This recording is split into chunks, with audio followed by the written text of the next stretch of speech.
Welcome back to the Recovery Channel. I'm Brian Ariel, Treatment Director of the Outpatient Recovery Program at Applied Care Services.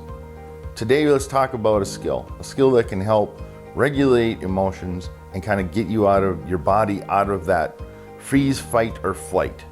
I've used this multiple times. I know people have used this skill. We're gonna call it the TIPP skill. And I don't mean giving something to your waitress or, hey, try this or try that. It means something, it's an acronym. TIPP stands for temperature, intense exercise, paced breathing, and progressive muscle relaxation. And we use these in order to get our body under control when it's under this extreme stress, whether it be anxiety or we're feeling an intense emotion and we don't know how to cope. We take a moment and we work these things in this skill. And you don't have to do all of them at once. The idea is to change your internal state, to calm yourself down, to help you be grounded, and to help the body get under control from runaway feelings and emotions. I like to do this when people are dealing with cravings, triggers. Anxiety is a really good one, possibly depression, and even sometimes psychosis might work. So let's take you through temperature. So temperature is a thing that our body regulates our temperature, obviously. But when we're under extreme stress or anxiety, or we're having some sort of emotional upheaval, our body is gonna raise its temperature. We're gonna be hot, our heart is gonna be pumping really heavy, we might be sweaty, we might feel sick to our stomach. What temperature does is it tells our brain that, whoa, we gotta cool down, we gotta just do something, something's happening, we need to might be mindful of that instead. So with temperature, you don't want to take really cold water. You just want to take tepid water, nothing under 50 degrees.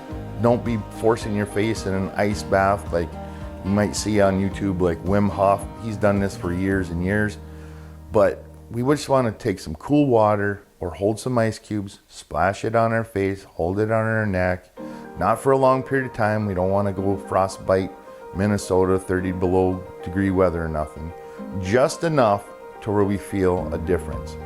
It'll help us relax. It'll help us also age the parasympathetic and sympathetic areas to where we can start to cool down. Our body says, whoa, we gotta wait. Something is happening. We're gonna focus on that instead.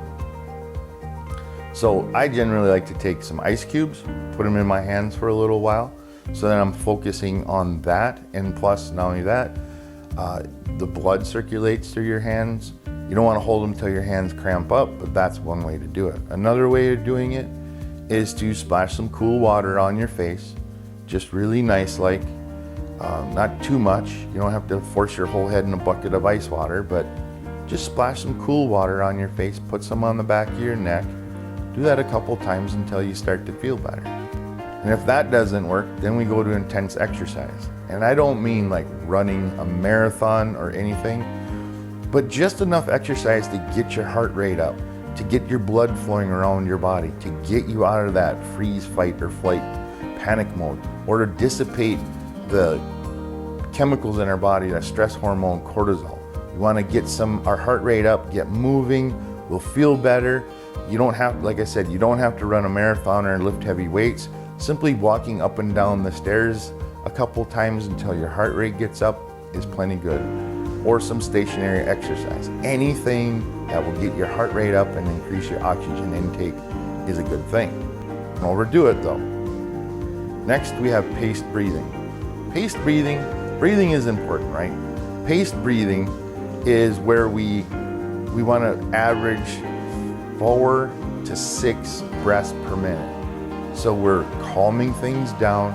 Paced breathing, we might do a count, 4 count in, hold to 4, and then an exhale of 4, something like this.